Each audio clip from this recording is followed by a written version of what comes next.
Hi guys, welcome back to Trademanza's weekly educational series where we bring to you interesting things about trend analysis and the business models of different companies. In the last week's video, we discussed how you can use indicators such as moving averages to have a trend following strategy and catch on to an up move or a down move for as long as possible, and how you can place your stop loss. In this week's video, we are going to discuss the word which is very common, breakouts.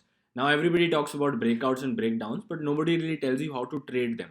So in this video, we're going to explain to you what exactly breakouts are and how you can avoid false breakouts.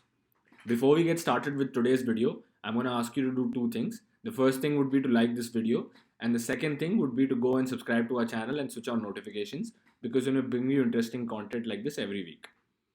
So now here I have a nifty chart, and this chart is the perfect example because I can explain so many things about how to avoid false breakouts and what to look for in a breakout in this single chart as well.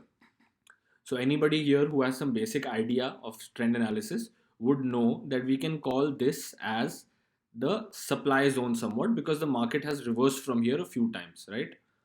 So we can see that this is the supply zone.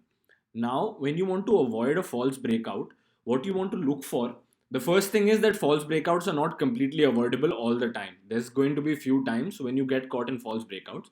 What the best thing you can do in those situations is to know where to place your stop loss.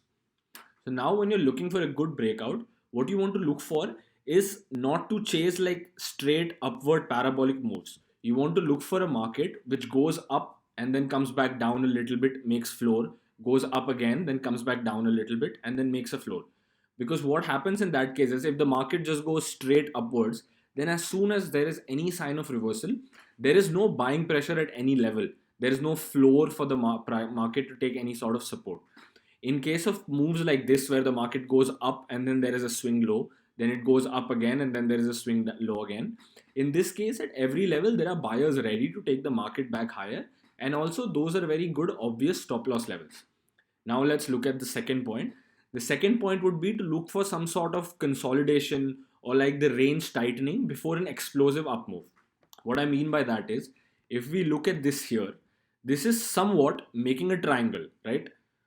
So what we see in every, if we just ignore these few candles, what we see is that in every swing, the market takes support over here. It goes up, tries to break out from this level, it reverses again, but now it's starting to go back up from a slightly higher level. It reverses from the same level again, and then it goes back up from here again. Next time it's taking support just somewhere here. What we see happening is that the range of the triangle, it's making a triangle, and the range of the triangle is consolidating, and it's going to be squeezed out anytime before it breaks out from the triangle and gives an explosive up move. Now, if we look at this one candle here, this is somewhat the breakout being confirmed. So does this mean that you go long right here? No. The second thing to avoid is to go long as soon as you see a stock from the market break a resistance. What a healthy trader should do is you should wait for some sort of pullback, because what happens in case of a healthy breakout is that when the market breaks a resistance, it usually tries to take support over there. Basically, when a resistance is taken out, it should act as a support level. If that happens, you can take that as a confirmation of the breakout and the beginning of a healthy uptrend. So in this case, we see that happening perfectly. The market goes up, it takes support back at the resistance, and then we see that there is such a good up move here. Now, what the advantage of trading at the, this thing is called a retest. When it goes up and comes back down, it's called a retest. The advantage of trading at the retest is, suppose I saw this green candle and I took my entry right here, okay?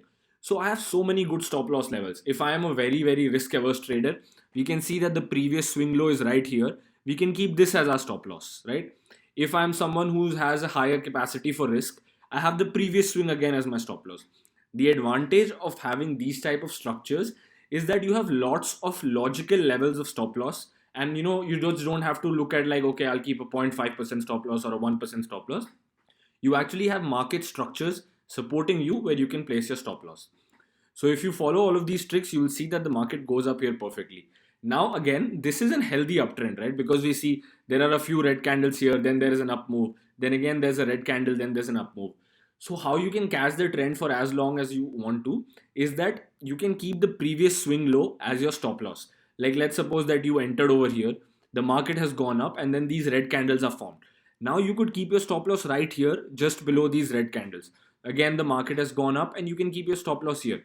Like this, you can keep taking your stop loss upwards. Whereas probably here, or maybe if you can't catch this up move, you would get taken somewhere out of here, okay? So now the interesting thing about that is that the risk reward ratio it gives you. If you've entered somewhere over here, keeping this as your stop loss, your risk was only about 100 to 110 points.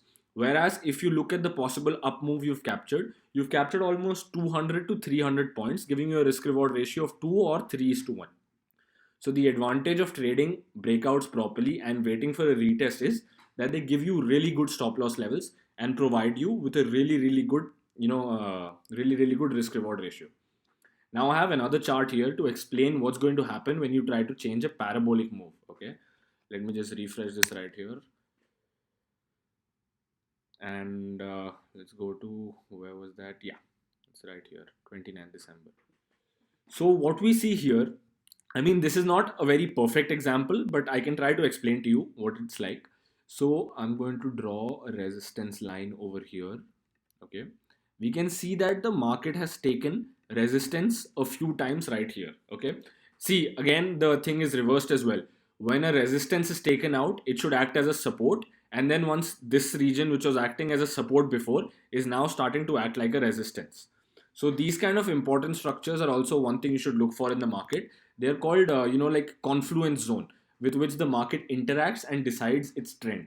So this entire region here can be called as a confluence zone, because sometimes the market is taking support over here, sometimes it's taking resistance over here. These are very important structures and levels to watch out for. So let's get back to what we were talking about, that is the false breakout. Now I'm going to draw the same resistance line again. Yeah, so here we see that the market started falling down from here. It formed this really long wick candle indicating that it's bullish for now. Forms this really bullish green candle, but reverses from the same resistance again. Consolidates for a while. This market has one of the characteristics we look for is that there is a tight consolidation in this range, and then it tries breaking out. But as soon as the market breaks out, we have this one candle, we have this two candle, and then the third candle is a big red candle. The market tries to retest it and take support over here. But what do we see? It breaks this region down and goes all the way back down again. Now let's suppose that if you didn't wait for a retest and you went long right here, you could do something like you could keep your stop loss right here, but that would be very stupid, because in the previous week's video we discussed that you need to give your stop loss some room to breathe. Otherwise the big people in the market are going to take your stop loss out. So the ideal stop loss would be somewhere over here, right? The ideal stop loss would be somewhere over here.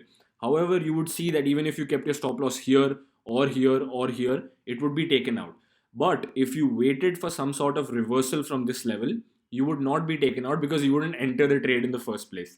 We see that at this resistance, it breaks it down immediately, and there is no interaction to try to go back up from here again, meaning that the breakout has failed. Now the last and most important thing to look for in breakouts, I have another chart here, breakouts or breakdowns, is to look for the volume. This is the perfect example I can look for. I'm going to draw a few more lines over here. If we take a look at this level here, this level, and we can say this level as well, these two levels in this stock have previously acted as resistance a few times. It reversed from here once, went on to make lower highs but broke out, then it started reversing from here. But as soon as this breakout happens, what do we see? These big candles down here, that there is a lot of buyers. There's big volumes and there's a lot of buyers pushing the price up. So what can we do?